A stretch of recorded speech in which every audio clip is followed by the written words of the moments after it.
Severe earthquake rocked people this morning in New Jersey. This one was 3.1, hitting central Jersey, the epicenter in East Freehold. The quake reportedly was felt in parts of New York and Philadelphia as well. CBS 2's Vanessa Murdoch has the details.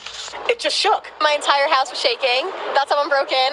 My wife and the dog and myself jumped out of bed. A 3.1 magnitude earthquake centered near Freehold, New Jersey, woke a lot of folks up last night, including Amy Carr. In fact, it was her dogs acting nutty that woke her. So I went to wake up my husband, and he said, "Oh, you just had a bad dream. Go back to sleep." This morning, Ryan decided to check his surveillance video. I went back to 2 a.m., and you hear a loud bang. I thought maybe a house blew up. A truck hitting something. I asked John Armbruster, a seismologist with Columbia's Lamont Doherty Earth Observatory, what it was. You are hearing the rocks breaking and moving. Incredible. Thankfully, nobody was hurt, no property damage either. The quake occurred about 3 miles into the bedrock beneath the Garden State, along a fracture or fault, says Art Lerner Lamb, deputy director at Lamont Doherty. This earthquake was in fact felt quite broadly, all the way down to Camden and up through New York and Westchester County. Our experts say what's most surprising about this earthquake is that it seems surprising to many. Every year or two, the New York City area would have something like that.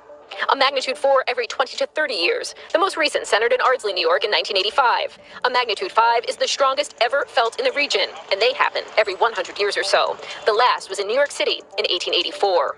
New York is overdue for a magnitude 5 earthquake. Which would cause more than just a rude awakening. We felt it till 2020. What else is new? Still a few months to go. We'll see. From Freehold Township, New Jersey, Vanessa Murdoch.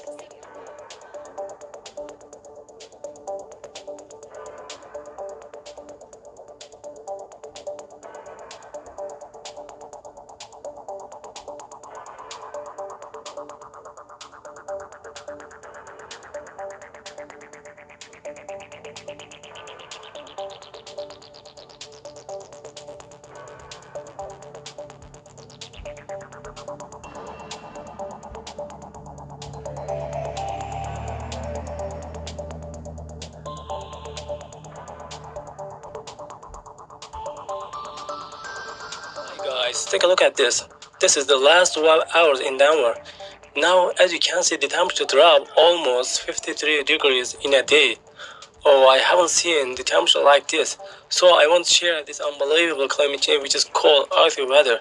Take a look at the video and see how fast summer turns into winter.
قرية آل جميلة بشيء رهيب لا يعلمها إلا الله. لا إله إلا الله.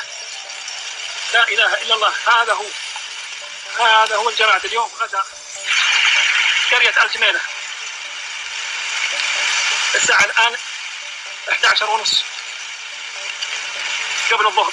لا إله إلا الله. لا إله إلا الله.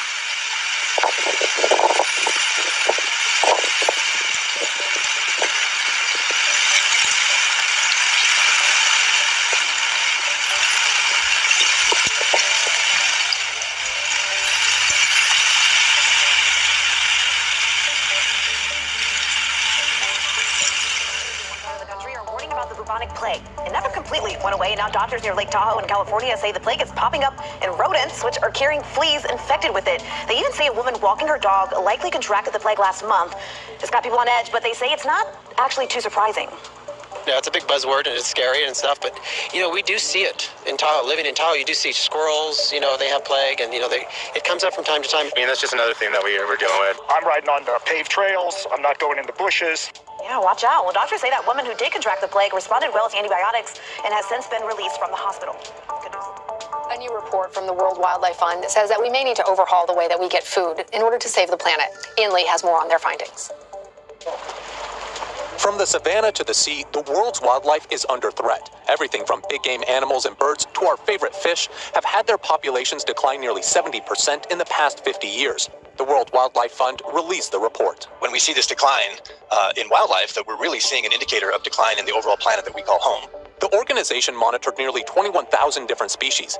It says the destruction of habitats, like rainforests, is one of the biggest culprits. How we grow food around the world is the biggest driver of decline for terrestrial species that live in forests or grasslands. Agriculture is to blame for up to 80% of the global deforestation.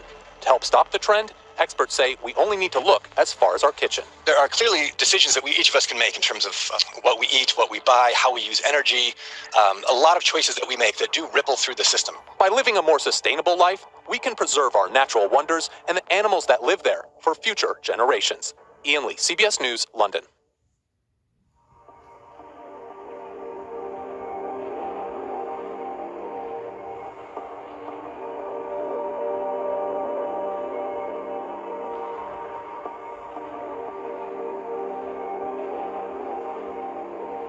Thank you.